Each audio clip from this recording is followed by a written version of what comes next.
이 시편이 이렇게 아름답게 느껴지는 것은 하나님을 사랑하며 진심으로 감사하는 마음에서 나왔기 때문입니다. 부부 사이에 사랑의 마음으로 손편지를 쓰는 것과 같습니다. 사랑의 마음이 듬뿍 담긴 손편지는 굉장히 아름답습니다. 제가 신혼 때 저희 아내 신실 목자님에게 쓴 손편지를 찾아보았습니다.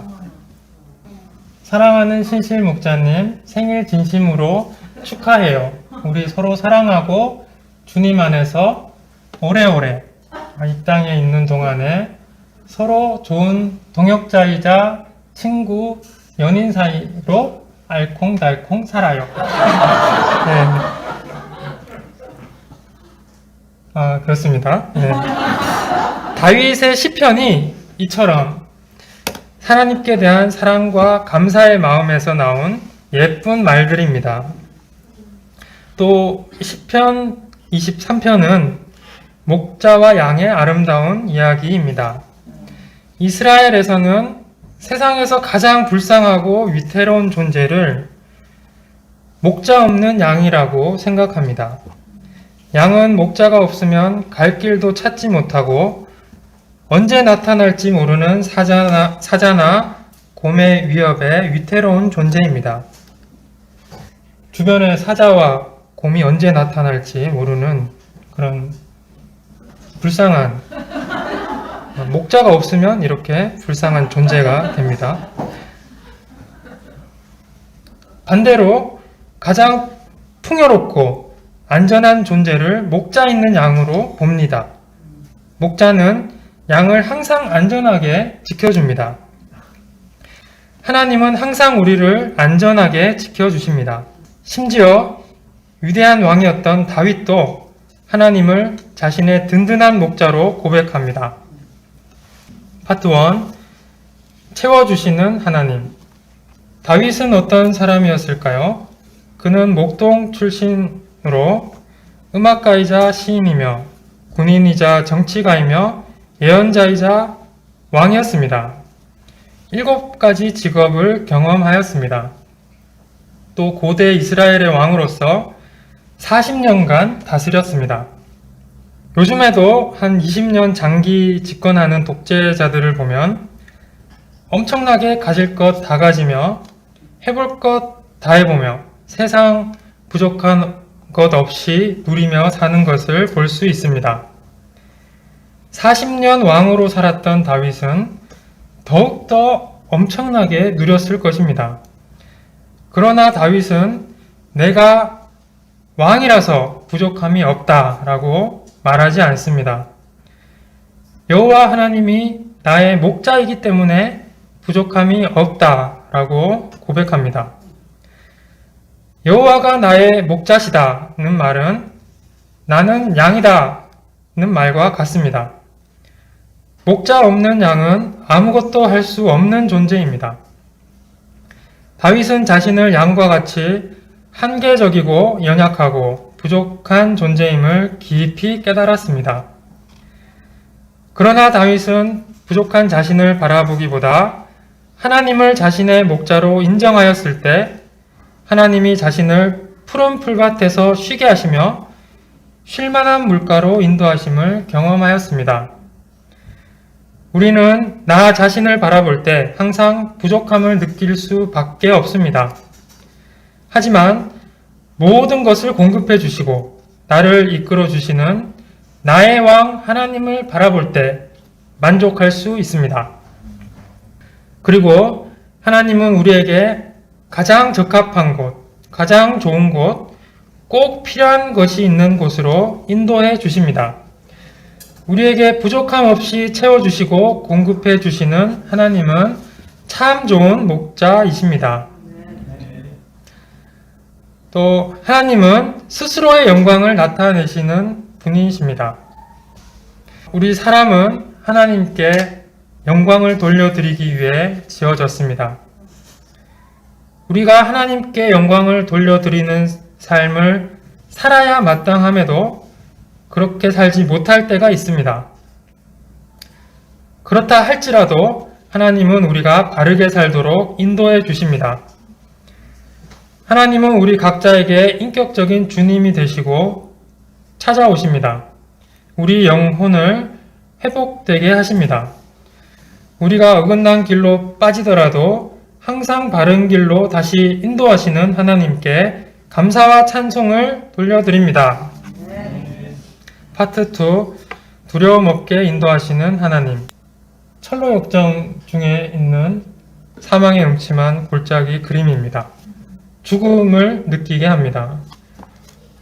우리의 삶은 기본적으로 죽음을 향해 하루하루 나아가고 있습니다.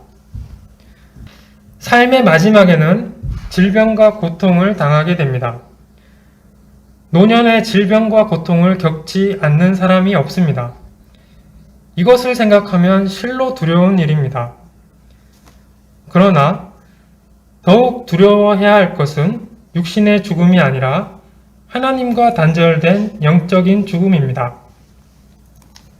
어떤 사람이 세상 부러울 것 없이 다 가졌어도 영혼이 죽는다면 결코 부러워할 수 없는 일입니다.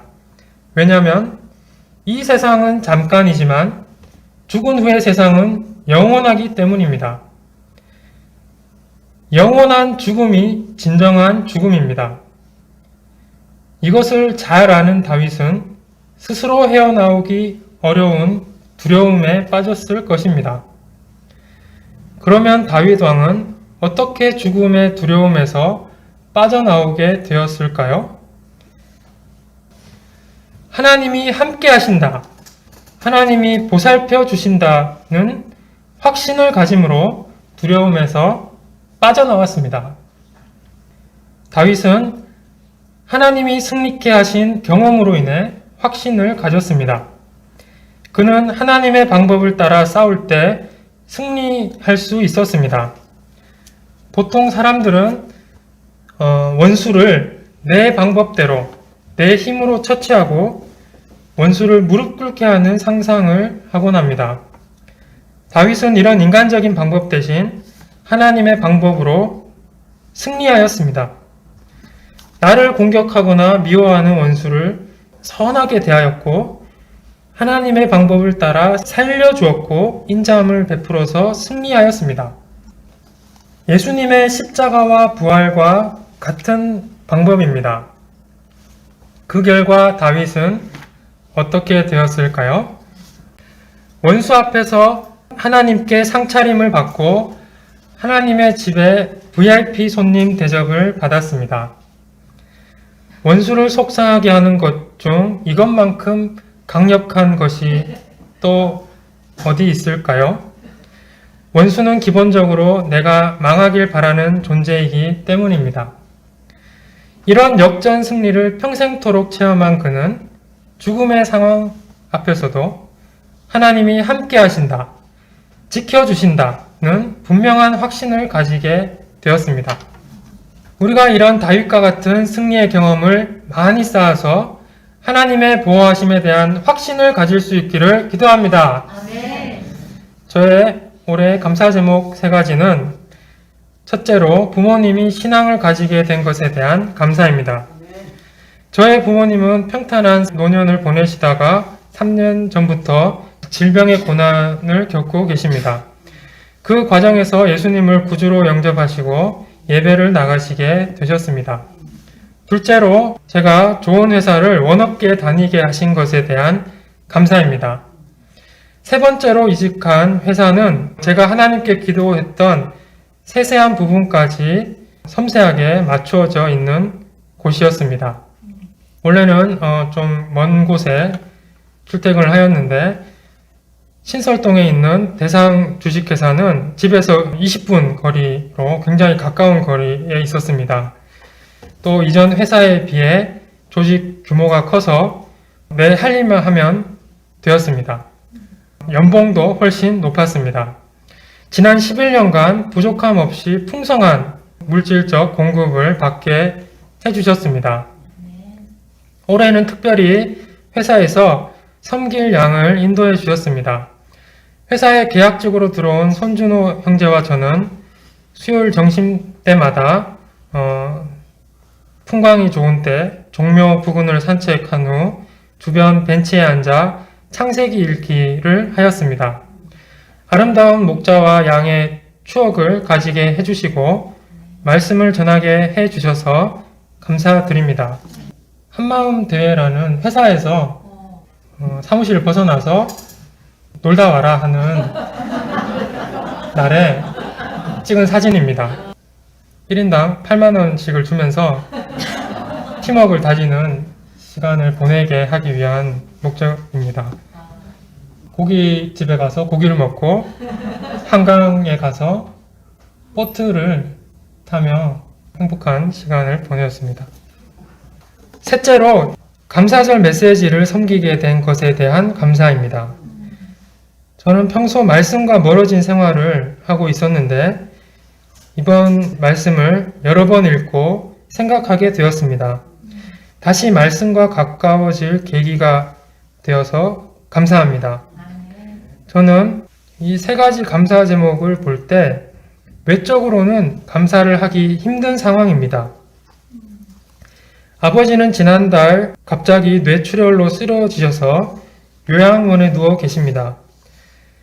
저는 지난주를 마지막으로 회사를 퇴직하게 되었습니다. 감사절 메시지에 시간을 쓰기보다 포트폴리오 준비에 시간을 쏟아서 빨리 이직 준비를 해야 할 것 같은 상황입니다. 그럼에도 제가 감사드릴 수 있는 것은 하나님이 저와 저의 가정에 목자가 되셔서 인도해 주셨고 앞으로도 인도해 주실 것을 확신하기 때문입니다. 부모님 상황을 비교하자면 부모님이 좋은 것 누리시며 신앙 없이 평탄하게 사시다가 돌아가시는 것보다 질병의 고난을 당하셨지만 예수님을 구주로 영접하시는 편이 복되다고 생각합니다. 저희 아버지는 유교 문화가 깊으셔서 갓쓰고 제사 지내시며 눈에 흙이 들어가기까지 교회에 다니지 않으시겠다던 분이셨습니다. 그런 아버지가 한 손에 성경책 들고 양복을 줄여 입고 예배에 나가셨습니다. 이것은 상상도 할 수 없는 일이었습니다. 최근에 어머니는 아버지를 위해 매일 새벽 기도를 나가셨습니다. 이것도 상상할 수 없는 일이었습니다. 또 제가 경기 침체의 이 어려운 시기에 먹여 살릴 가족이 있는 상태에서 퇴직을 하게 된 것은 외적으로 보면 불쌍하고 위태로운 상황입니다. 하지만 새로운 푸른 초장으로 인도하실 하나님을 생각하면 기쁜 마음을 가질 수 있습니다. 또 저는 메시지 쓰기가 죽을 만큼 너무 하기가 싫습니다. 글쓰기 자체가 어렵기도 하고 솔직히 말씀 은혜 받기가 너무 힘듭니다. 이번 감사절 메시지 쓰기 고난을 통해 좀 더 말씀과 가까워지고 또 새벽기도 메시지를 섬기기로 결단하게 되어 감사가 됩니다. 결론입니다. 우리가 지난 한 해 하나님이 나를 어떻게 인도하셨는가 잘 찾아보고 이것을 기초로 감사 제목을 찾고 좋은 순간, 어려운 순간, 극한의 순간에도 도우셨던 하나님의 손길을 찾아 기억하면 좋겠습니다. 23장 말씀은 다윗이 하나님이 나의 목자라고 자랑하는 것으로 보입니다. 그러나 진정 하고 싶은 말은 이것입니다. 여러분, 이렇게 좋은 하나님의 말씀을 잘 따라가세요. 이것이 우리 삶을 안전하게 하고 풍요롭게 하고 영화롭게 하는 길입니다. 라고 말하는 강력한 권면의 말씀입니다. 우리가 목자이신 하나님을 따라서 현재 이곳에 이르렀습니다. 우리를 영원히 여호와 집에 거하게 하신 하나님께 감사와 찬송을 드립니다.